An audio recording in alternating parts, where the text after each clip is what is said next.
I'm Rick McGuire, the executive editor of CardioSource WorldNews, and you may have thought that you left report cards back at 8th grade, but as our guest has tried to explain to everybody, that's really not the case for physicians today. I'm with Matthew Phillips, who is president of Austin Heart. And Dr. Phillips, it was a great session looking at how can these report cards be used to drive quality. How bad are the report cards? Are they something to be fearful of or something that can be very helpful? Well, I don't think, physicians are used to getting A's. And so when you talk to them about going back to school and getting report cards, sometimes physicians get a lot of anxiety because you kind of reminded about going back to medical school and studying for a test. But, really now the delivery of cardiac care is very complex. And all of us try to do the best care we can. But quite honestly, sometimes we don't do it because we simply just forget or get too busy. And every other industry has put mechanisms in place to make sure that quality is delivered. You don't get a product off the assembly line of a car where they just say, well, let's just build a car and see how it turns out. They have steps along the way to ensure that quality is being delivered. The report cards are just more of a structured way of reporting. And what they really do is drive mechanisms and processes that ensure that the care is delivered correctly. Unfortunately, healthcare is one of the only areas left in our society where the consumers are left with sort of a blank slate. It's very similar to, going on an airline. You decide to go on a flight and you're going to put your life in the hands of a pilot. When is the last time you asked the pilot for his credentials? Well, you don't. So in the absence of meaningful data, you assume quality.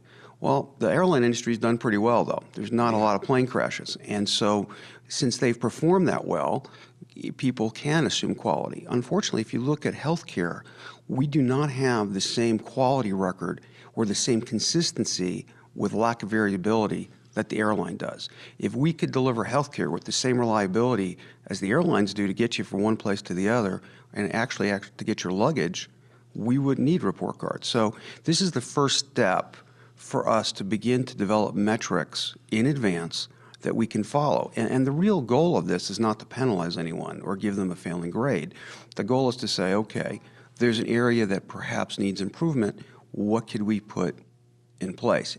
A great example of this is very often when I talk to my colleagues, we'll say to them, do you follow protocols, for example, to suggest defibrillators for patients who have diminished ejection fraction who might need them? And the response we always get is, yeah, absolutely, I do it all the time.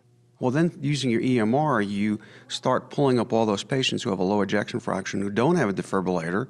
You go back to the cardiologists who are very competent, have multiple board certifications, and you say, well, what about these two people? Did you talk to them? And the answer is, well, I forgot, or I missed them. So to prevent that, you have to build things into your data systems that will let you track your data. The main issue, though, the data really has to be point of service. Half the cardiologists in America are above age 50. And we see a lot of data, a lot of patients. What we're hoping to get to, I think, is real-time point of service processes that will allow you to get a good report on the report cards. Now, if you get something on your report card that says there's a deficiency, you've got some seniority. How do you feel when you get a report like that? Well, I think it's, personally, and since I run the group and I believe in it, I think it's great. I mean, in my particular world, I've been called by younger colleagues who've said, gee, we've reviewed your ultrasound readings, cardiac echo, and you missed a few things. Let's talk about it. That means the system is working. So basically what, we will see very often is an opportunity for improvement. Feedback is a gift. If you really want to be a professional and you want to deliver the best health care you can't just say, I'm a good doctor. You have to prove it. Because it's not as simple as saying, I flew from New York to Vegas and I didn't crash the plane. I mean, because this is a longitudinal care of very complex illnesses, we have to develop surrogates and metrics that can support the fact that we are doing the best thing. I don't really think physicians are concerned about the negative feedback. I think the concern is just being overwhelmed with the processes involved to keep track of the data. That's the problem.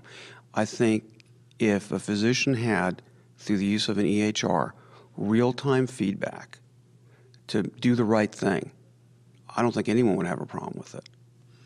I mean, physicians tend to be the smart kids in the class. So, I mean, I would think that some kind of feedback like this would actually be they would be receptive to it.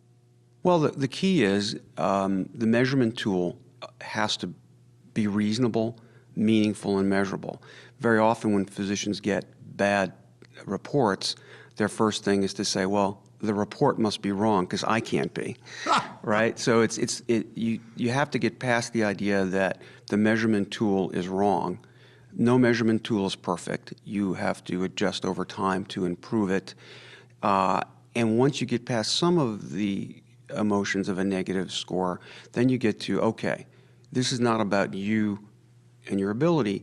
It's usually a process problem. You know, because no one willingly makes mistakes. I mean, so, but I think the challenge we have now is there's so many reports, and each payer has their own report, and then you have registries, and they're all different. And what's going to happen is there has to be a consolidation into one or two type of reports that are easily tracked, computerized, point of service. And they have to be transparent, meaningful, and measurable. I mean, think about it. You can buy a car, go online, and in about 10 minutes before you go to the dealership, you have looked at 3 or 4 different types of cars. You've seen head-to-head comparisons, and you've seen the data that's reasonably good about their performance, their efficiency, their cost, and their safety. And the car industry is pretty good about making reasonably good cars because they have report cards internally that they use. Now, physicians may bristle at some of that because they'll say, you know, healthcare is not the same as making a car. But, you know, we know clearly physicians will do the right thing when they remember. And if you audit physicians' charts, very often you will find, I mean, in our group alone, we asked our doctors, have they followed up on patients with carotid stenosis greater than 70%? And we were shocked to find out by scanning the EMR how many patients were not followed up. And actually, we put a process into place which recently saved a man's life. It developed a tracking mechanism to make sure that people with aortic aneurysms were followed up. And a man just was called, and he was called, and he was called, and he kept showing up on the list as not coming back. Eventually, we did reach him. He'd been out of town. He had a 9-centimeter aneurysm, totally asymptomatic, and got operated on the next day. He would have died.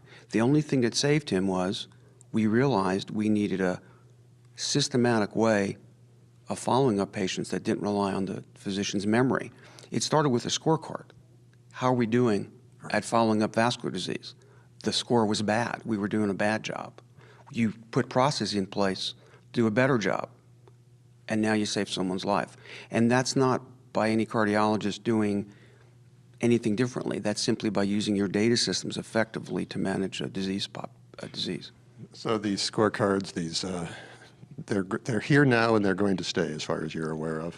Well, I think clearly one of the solutions, at least in my mind, and I'm not a healthcare policy expert, is we need the consumers to participate in their healthcare. I think clearly having a system where you have payers, providers, and consumers, where the consumers are totally divorced from participating in their health care because they have no data from which to choose, is not going to be a long-term solution.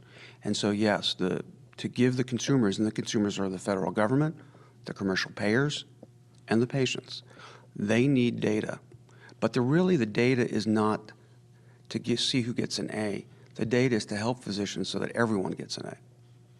Because ultimately, all of us are above age 50, and we're going to be patients. So, so we want it's not just for us as a provider. We're going to be patients, and our families are patients. It's to take out the variability in healthcare and give it this. And someday, hopefully, when you go pick your cardiologist, you'll have the same concerns you do as when you pick your airline pilot. You'll want to know who's easy to get into and who has the best peanuts, I guess, in the waiting room. Thank you, Dr. Phillips. I appreciate your time.